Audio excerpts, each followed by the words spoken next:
It was supposed to be a normal family gathering, but when the doorbell rang, everything changed.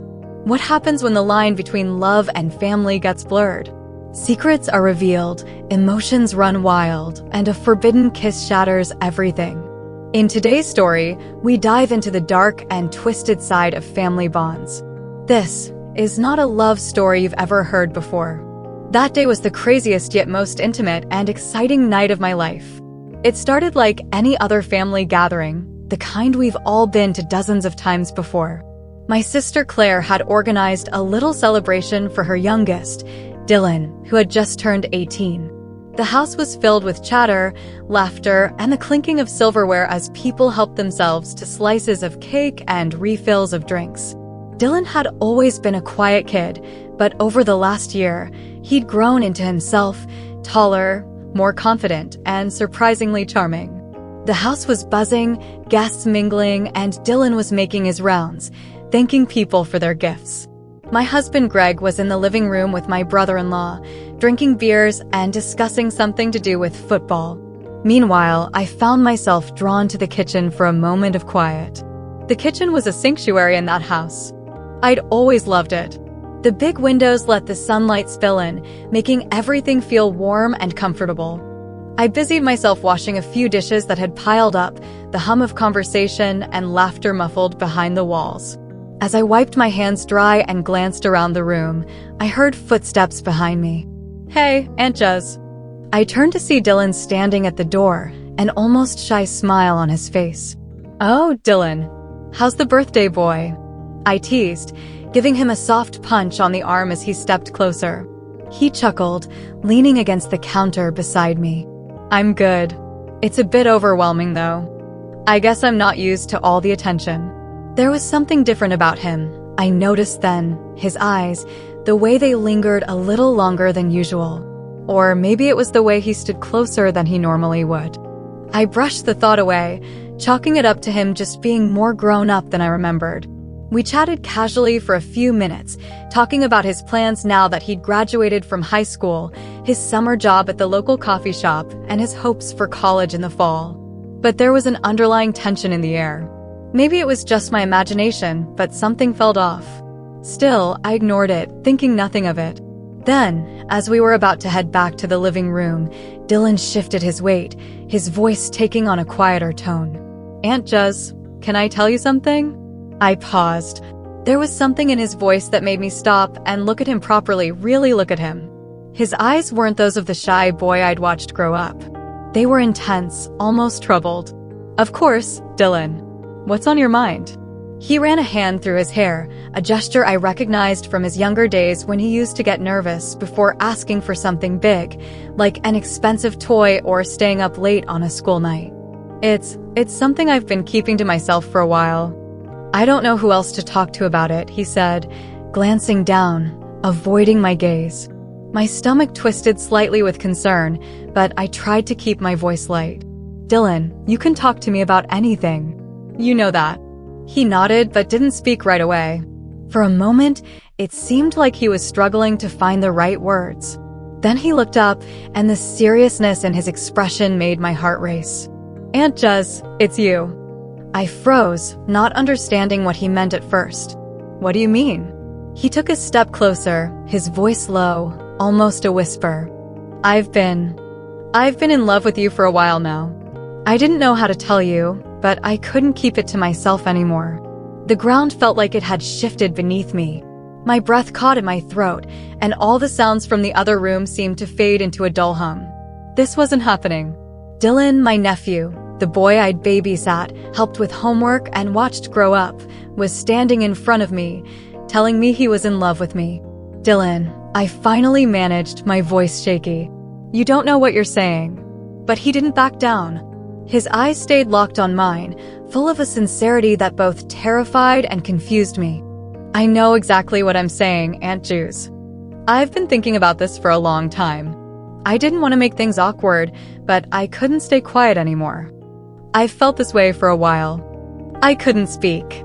My mind raced as I tried to process his words, tried to find a way to respond. This wasn't real. This couldn't be real. I shook my head, taking a step back and putting the counter between us. "Dylan, this isn't right. You're confused. I'm your aunt, for God's sake." "I know how it sounds," he said, his voice soft but insistent. "But I'm not a kid anymore. I'm 18 and I know what I want." The look in his eyes, the way he spoke, it unnerved me. This wasn't some childish crush that would blow over. He meant every word. But I couldn't let it continue. I had to stop this before it went any further. "Dylan, you have to understand," I began, struggling to find the right words. This is wrong. You're family. You're like a son to me. You need to move on from this, okay?" He didn't move. Instead, he looked down, his expression clouded with pain. For a moment, I felt an ache in my chest. But this wasn't about me. This was about stopping something that should never have started in the first place. Even as I said those words, though, I knew this wasn't over. I thought once I told Dylan to move on, it would be done. He'd take a few days to clear his head, realize it was just a fleeting emotion, and we'd return to normal. But I was wrong. It wasn't over, not by a long shot. The next few days were strange. Dylan didn't come around as much as he usually did. We'd always been close. Even after he grew older, he would drop by the house for dinner or call me if he needed advice. But after that conversation in the kitchen, he disappeared, and his absence left an odd emptiness behind. Still, I thought it was for the best. Maybe he was embarrassed. Maybe he needed space to come to terms with what had happened. I figured time would help him sort out his feelings. But then, one evening, my phone buzzed. It was a text from Dylan. "Can we talk? Please." I stared at the screen, my heart thudding in my chest. Part of me wanted to ignore it, to pretend nothing had happened. But another part of me felt an obligation. As his aunt, I needed to help him through this, to set things right. After all, family didn't turn their back on each other in tough times. Against my better judgment, I replied, "Okay, come over tomorrow, 7 p.m. The next day passed in a blur of nervousness. I couldn't concentrate at work, and when I got home, I found myself anxiously pacing the house, wondering what I'd say when he arrived. Greg, oblivious to the storm brewing in my mind, had gone to a friend's house for the evening to watch a game. That left me alone with my thoughts, and soon, with Dylan. At exactly 7 p.m., the doorbell rang. My pulse quickened as I walked to the door, forcing myself to stay calm. This is just a conversation, I reminded myself. Just a chance to clear the air and help Dylan move past whatever this is. But when I opened the door and saw him standing there, something felt different.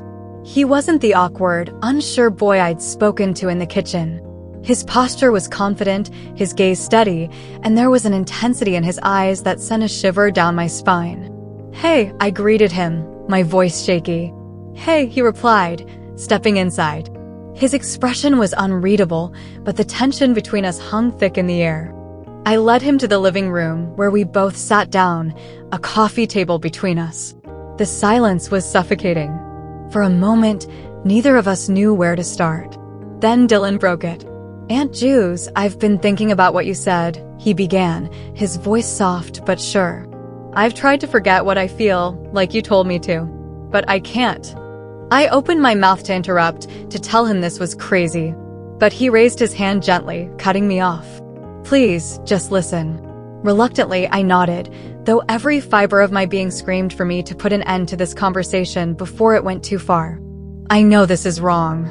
I know you think I'm confused, that this is just a phase. But it's not," he said, his eyes locked on mine, unwavering. "I've been in love with you for a long time. This isn't something that just popped up yesterday. I've thought about it, fought against it, and tried to move on. But I can't." My heart raced. "Dylan, you're only 18. You've barely started living. These feelings, they'll change. They always do." He shook his head, his expression serious. "I'm not a child anymore. I know what I want, and I'm not going to run away from it just because it's complicated." His words stunned me.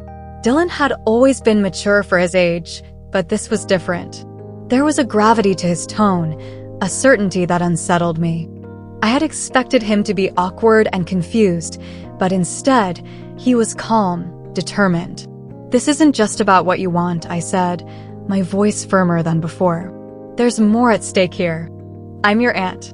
We're family. This can't happen." "I know it's complicated," he replied, his voice steady. "But you can't tell me you don't feel something too." My breath caught in my throat. For a moment, I was paralyzed, unsure of how to respond. And that pause, that tiny hesitation, was enough for Dylan to see through me. "I know you do," he said softly, his eyes searching mine. "I saw it in the kitchen. You hesitated then, just like you're hesitating now." I stood up quickly, needing to put distance between us. "Dylan, this is insane. You're my nephew. We can't do this." But instead of backing down, he stood up too, closing the distance between us with slow, deliberate steps. "Aunt Jules, I don't want to hurt you or make things awkward," he said, his voice low, "but I can't keep pretending like I don't feel what I feel. And I know you feel it too, even if you don't want to admit it." My hands trembled as I backed away, the living room suddenly feeling much smaller than it had moments ago. "Dylan, stop. This isn't going to happen." He reached out, his fingers lightly brushing against my arm, and I froze. There was a softness in his touch, a vulnerability that made it impossible for me to move. "I'm not asking for anything from you," he whispered. "I just need you to know. I needed you to understand." For a long, agonizing moment, we stood there, neither of us moving. The silence between us was thick with unspoken words. Then, just when I thought the tension would snap, Dylan stepped back. "I'm sorry," he said, his voice barely above a whisper. "I didn't mean to make you uncomfortable. I couldn't keep it inside anymore." At that moment, I didn't know what was going through my body. In a split second, I let my guard down and I kissed him. Now, looking back, I still can't put my finger on why I did it. But I feel like it was because he finally admitted it. It came from both sides. It was a small kiss, but then we paused. After that, it turned into an explosion of emotions. It felt so good, and I knew he felt the same. But then, he pushed me away. Without another word, he turned and walked out of the house, leaving me standing there. My heart raced, my thoughts spinning. The sound of the door closing behind him was like a gunshot. I sank down onto the couch, trembling. As much as I wanted to believe it was over, I knew deep down it wasn't. There was more to come. I couldn't shake the feeling that this wasn't over, even after Dylan left. The weight of his words lingered in the air, thick and heavy. I sat on the couch for what felt like hours, replaying the conversation over and over again in my mind, hoping that if I thought about it enough, I'd make sense of it. But no matter how hard I tried, I couldn't untangle the mess of emotions that had woven themselves into every corner of my mind. For the next few days, everything felt off. Every time my phone buzzed, my stomach dropped, expecting another message from Dylan. Every knock on the door made my heart race. I dreaded the possibility of him showing up again. Yet, a small part of me, one I hated to admit even existed, was almost waiting for it. Greg noticed something was wrong. He wasn't one for asking too many questions, but after a week of me being distracted, distant, and jumpy, he couldn't ignore it anymore. "You've been quiet lately, Jules. Is everything okay?" he asked one evening as we sat down to dinner. I forced a smile, waving off his concern. "I'm fine. Just a little stressed with work, that's all." He studied me for a moment, his brow furrowing slightly, but didn't push the issue. I felt a pang of guilt in my chest. Greg was a good man, and here I was, tangled in something I couldn't even explain to him, something that had no place in our lives. Days turned into weeks, and although Dylan didn't contact me again, I could feel his absence like a shadow hovering just out of sight. Family gatherings became awkward. Dylan was there, of course, but we barely exchanged more than a few words. Every glance between us felt loaded with meaning, and I couldn't shake the feeling that everyone else could sense the tension too. Though no one said anything, it was palpable. It was at one of these gatherings that things took a turn I hadn't expected. We were at Claire's house again, this time for a casual weekend barbecue. The weather was perfect, sunny, with just the right breeze to make it comfortable. People were scattered across the yard, sipping drinks, laughing, and enjoying the day. Greg was off with my brother-in-law again, discussing sports like they always did. Needing a moment away from the crowd, I wandered into the kitchen to grab a drink. I thought I was alone, but as I opened the fridge and reached for a bottle of water, I heard the door creak behind me. I turned around, my breath catching in my throat when I saw who it was. Dylan. He didn't say anything at first, just stood there in the doorway, his eyes unreadable. For a moment, I considered leaving, walking past him and pretending like we hadn't seen each other. But I couldn't move. Something kept me rooted to the spot, waiting for him to speak. And when he did, his voice was low, barely above a whisper. "Aunt Jiz, I need to talk to you."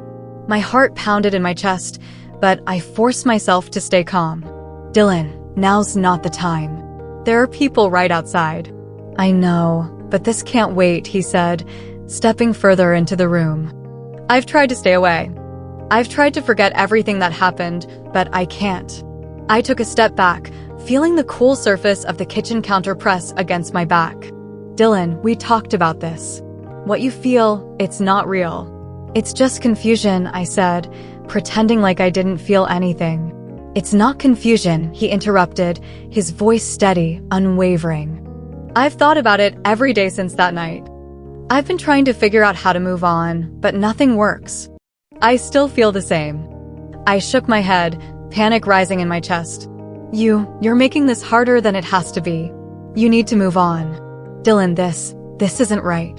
He moved closer, closing the distance between us. His eyes were full of intensity. "I don't care about what's right anymore," he said. "I just need you to understand that I love you. I've loved you for so long, and I can't just pretend that I don't." His words sent a shock through me, leaving me frozen. This was wrong on every level. It was wrong, but the way he said it, the raw emotion in his voice, made it hard to think clearly. My thoughts were spinning, my chest tight with the pressure of everything I didn't want to feel. "Dylan, stop," I whispered. "You have to stop this." I told him to stop, to prevent myself from letting go again. "I can't," he replied softly. "I don't want to hurt you, but I can't stop how I feel." He reached out then, his hand gently brushing against mine. I flinched, pulling my hand back, but the warmth of his touch lingered on my skin, sending a wave of confusion through me. This wasn't happening. It couldn't be happening. "You don't have to say anything," he continued, stepping even closer. I closed my eyes, trying to block out the weight of his words, the closeness of him, the memories I didn't want to acknowledge. "Dylan, please," I whispered. But even as I said it, I knew this conversation wasn't going to end the way I wanted it to. I could feel the tension in the air pulling us together, and it terrified me. Then, just as I was about to speak again, the sound of a door opening echoed through the room, startling us both. Greg's voice drifted in from the hallway. "Jiz, you in here?"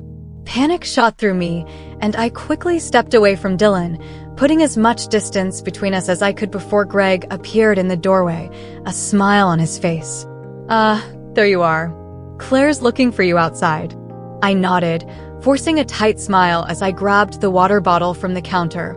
My hands were trembling slightly. "I'll be right out." Greg glanced between me and Dylan, his smile fading as he seemed to sense the tension in the room. "Everything okay here?" "Yeah," I replied quickly, too quickly. "We were just talking about college. Dylan's plans for the fall." Greg looked at Dylan, then back at me, suspicion flickering in his eyes. But he didn't say anything. "All right, well, don't leave Claire waiting." I nodded again, feeling the weight of his gaze as he walked back out of the room. Dylan didn't say anything either. He just stood there, watching me with an intensity that made my skin crawl. Even though part of me didn't want to leave, I couldn't stay. Not like this. Without another word, I followed Greg out into the yard, trying to push the entire encounter out of my mind. But I knew, deep down, that things between Dylan and me were far from over. And the story wasn't over yet. I spent the next few days in a fog, barely able to focus on anything. Dylan's words replayed in my head, and every time I thought about how close we had come to something I didn't want to even acknowledge, I felt sick to my stomach. I knew I had to put an end to this, to draw a firm line that couldn't be crossed again. But every time I tried to figure out how, the right words eluded me. One night, as I lay awake in bed next to Greg, who was fast asleep, I heard the soft ping of my phone. I glanced at the clock. It was well past midnight. Hesitating for a moment, I reached for the phone, my heart already pounding. The message was from Dylan. "We need to talk. I can't keep going like this. Tomorrow at yours, 3 p.m. Please." I stared at the screen for what felt like an eternity, torn between fear and responsibility. I knew I shouldn't go. Meeting him again alone would only lead to more complications, more confusion. But at the same time, I knew that if I didn't go, nothing would be resolved. This situation couldn't be ignored forever. Reluctantly, I typed a response, "Okay." The next day, just before 3 p.m., the doorbell rang. My hands were clammy, my pulse racing as I scanned through the window. Of course, it was Dylan. He looked tense, his shoulders hunched as he stared out at the water. I took a deep breath, steeling myself for whatever conversation was about to unfold, and opened the door. There he was, a young, vibrant, and very handsome boy. "Hey," I said softly. "Hey," he replied, stepping inside without hesitation. For a moment, neither of us spoke. The air between us was thick with unspoken words, the weight of everything we hadn't said hanging heavily over us. "I can't do this anymore, Aunt Juice," Dylan finally said, breaking the silence. "I can't keep pretending like I'm okay, like I can just move on and forget everything." I swallowed hard, trying to keep my voice steady. "Dylan, I understand this is hard for you, but we have to move on. We can't stay in this place. It's not healthy for either of us." He shook his head, frustration and pain flashing in his eyes. "You don't understand. I can't just switch off my feelings. I've tried and I can't. And I don't think you can, either." I looked away, unable to meet his gaze. "I'm your aunt, Dylan. We're family. What you're feeling isn't something we can act on. It's not just about us. It's about everyone else, too. We'd destroy so much if we crossed that line." He turned his head, his voice barely audible. "I know it's complicated. I know it's wrong, but I don't care. I can't keep lying to myself." The intensity of his words hung in the air between us, and I felt a surge of panic rising in my chest. I had to make him understand that this had to stop once and for all. We both sat down on the couch, continuing the conversation. "Dylan, listen to me," I said, facing him. "I care about you. I love you, but not in the way you want me to. You have to let this go for your own sake." He looked at me, his expression softening just slightly. For a moment, I saw the vulnerable boy I had known all his life, the one who had always looked up to me, who had come to me for advice and guidance. "Tell me you didn't feel anything," he whispered, his voice raw with emotion. "That night in the kitchen, tell me you didn't feel anything, and I'll let this go." I felt the world tilt slightly beneath me. I wanted to say it, give him the answer that would close the door on this whole mess. But the truth stuck in my throat like a stone. I had felt something I couldn't explain, something I didn't want to admit to myself. But I couldn't lie. Before I knew it, I told him the truth. "If I'm honest, I did feel it," I said, my voice barely audible. "It was a mistake, but I did feel the excitement through my body." His face crumpled, and for a moment, I thought he might argue. But then, slowly, he nodded, his eyes filled with a deep desire to go back to that one moment. I could just feel it. Suddenly, I felt the same. I knew I was the person who was in control, and so I leaned into him and grabbed his chin. I kissed him once again. Once again, I was the one who started the drama. I just couldn't hold it back. This time, neither of us held back, and we let ourselves go. As I ran my hand through his hair, I felt something I had never felt before. It was so exciting, so wrong, but yet so exciting. Before I knew it, we went much further than we ever had before. It was a crazy moment, and thinking back on it, it's all a blur to me. But something in me craves to get back to that moment. Eventually, as we both lay on the couch, I told him this was a big mistake and that we couldn't tell anybody. He told me he was truly in love, that he wanted more of it, but I told him I didn't feel the same. As I grabbed my clothes, he whispered, "Okay, if that's how you feel." He turned away from me, walking a few steps toward the window. I could see the tension in his shoulders, the weight of everything he had been carrying. I wanted to reach out to comfort him, but I knew I couldn't. This was something he had to come to terms with on his own. After a long silence, he finally spoke again, his voice low and resigned. "I'll move on. I'll try anyway, but I don't know how long it's going to take." I nodded, my heart heavy with guilt and relief. "You'll get through this, Dylan. You're strong. You'll find someone who loves you the way you deserve to be loved." He didn't respond. Instead, he just stood there, staring out at the water, lost in his own thoughts. I waited for a moment longer, unsure of what else to say, before turning to leave. But just as I started to walk away, I heard him speak one last time, his voice barely more than a whisper. "I'll always love you, Aunt Jules." Tears stung my eyes, but I didn't turn back. I couldn't. I walked away, leaving Dylan behind on that bench by the pond, knowing that we had both been changed by this in ways neither of us would ever fully understand. Ever heard a story so gripping it keeps you up at night? Welcome to Mr. Reddit, where real tales are wilder than fiction. Hit follow now and let each story leave you on the edge of your seat. Subscribe, turn on notifications, and don't forget to comment.